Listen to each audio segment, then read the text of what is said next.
Good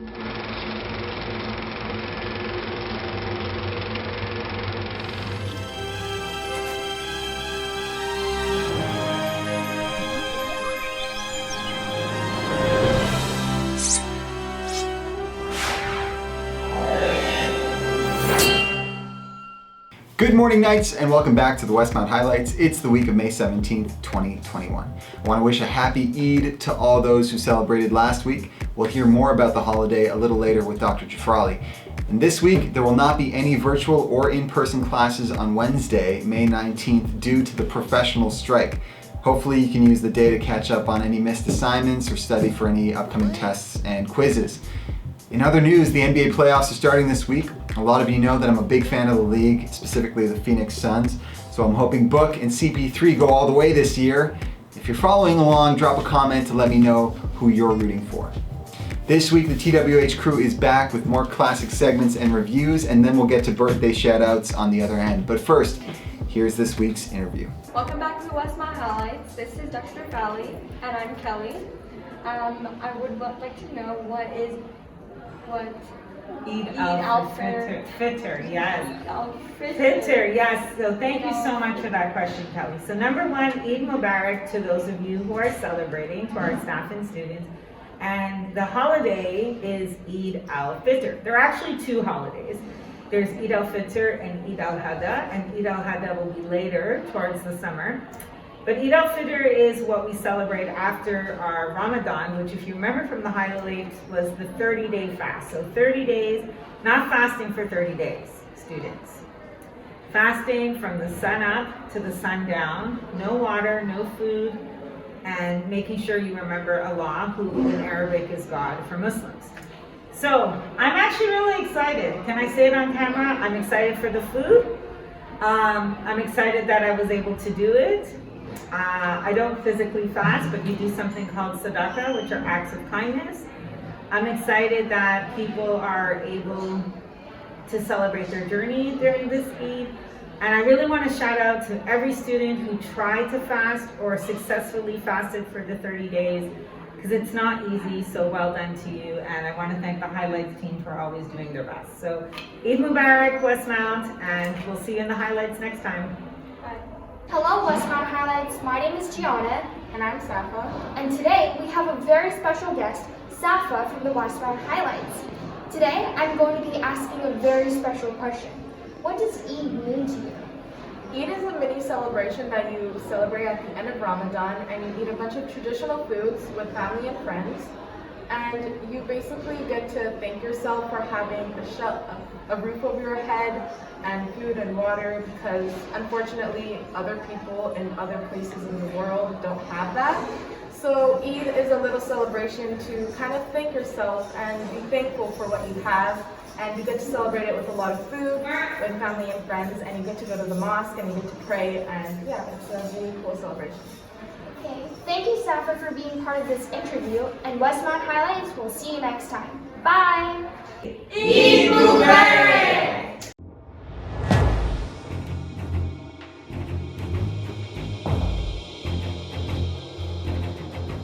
On May 17, 1954, lawyer Thurgood Marshall scored a landmark victory as the U.S. Supreme Court unanimously decides in Brown v. Board of Education that racial segregation of children in public schools is unconstitutional. Chief Justice Earl Warren, who wrote the majority and who engineered this unanimous decision, wrote that in the field of public education, the doctrine of separate but equal has no place, as segregated schools are inherently unequal.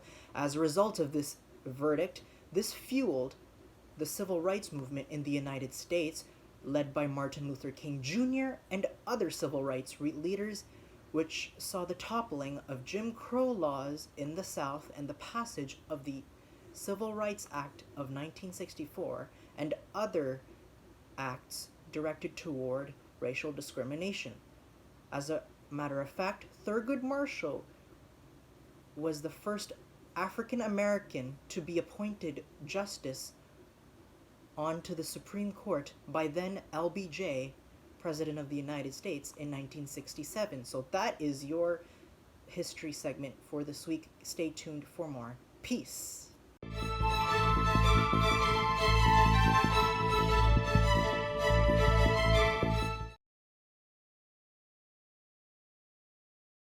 So the other day, I was searching spy movies for my brother when Spider-Man No Way Home came up, and I saw this.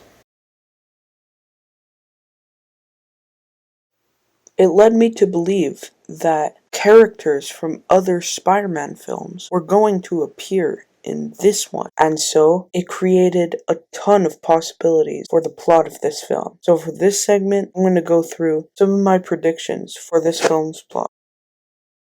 The film starts off with Peter Parker laying low, out of sight, after Mysterio revealed his true identity on live TV. Ned, his best friend, would call in every now and then. One day, he doesn't call back. Secretly, evil scientist Norman Osborn is experimenting with the Hulk's DNA on Ned. Ned wakes up but can't remember who or where he is. People cower in fear at the sight of him. Peter sees this on TV and rushes into action.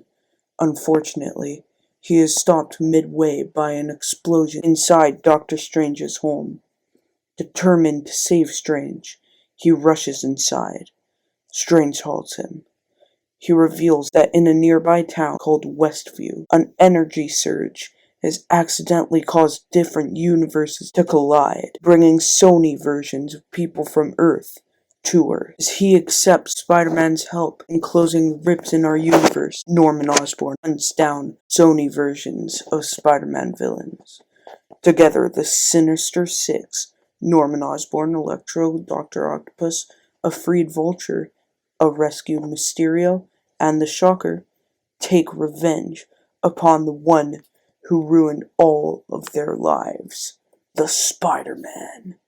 As battles ensue, Doctor Strange and Spider-Man are almost done closing the portals when the Sinister Six, as well as a brainwashed Ned, attack Spider-Man.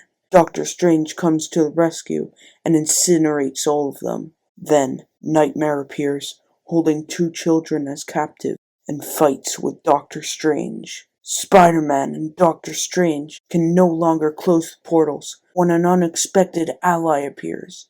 It is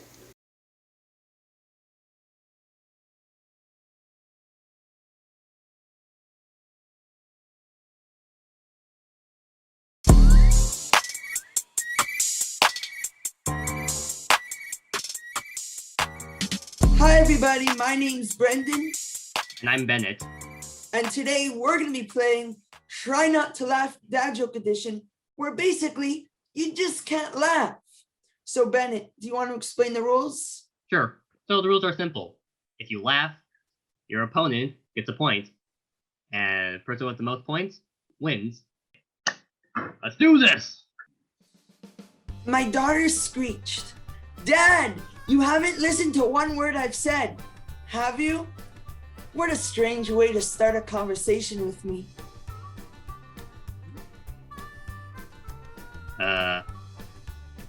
I did not laugh. Okay, here, let me tell you one.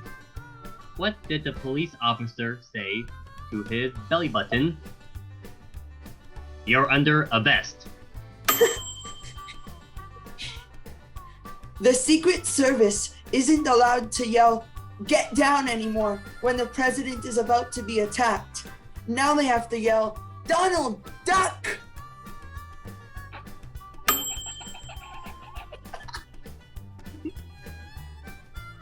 Okay. Okay, you get one too. Okay. Why did the coach go to the bank? To get his quarterback. Good one. Okay. Today my son asked, "Can I have a bookmark?" And I burst into tears. 11 years old, and he still doesn't know my name is Brian. Oh. oh, I get it. I get it. Which state has the most streets? Rhode Island. Nice. What do you call someone who refuses to fart in public? A private tutor. Refuses to fart in public.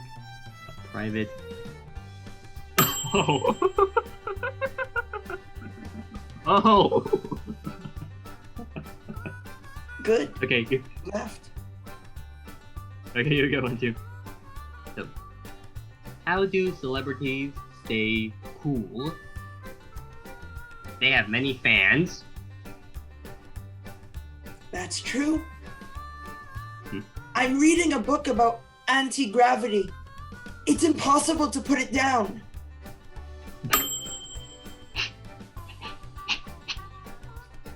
Okay.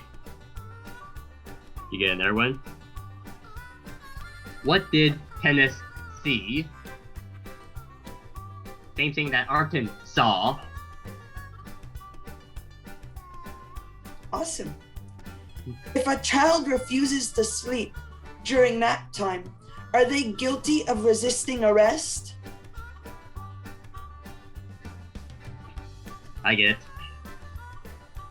Okay, this is my last one. When does a joke become a dad joke? When it becomes apparent. I agree. Finally, I finally won something. I'm finally good at something. Mm-hmm. Bravo. Thank God. Just prepare yourself for the rematch.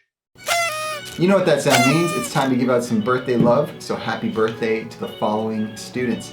Jayla Barry Barnett, Alexandra Settinger, Anthony Chen, Shenshi Han, Jinying Chen, Mateo Fontaine Echeverria, Michael Schlaus Santos, and Bailey Monroe Keating. Happy birthday to all of you. That's it for this week. We'll be back with another episode next Monday. Until then, we'll keep the night lights on. Be well.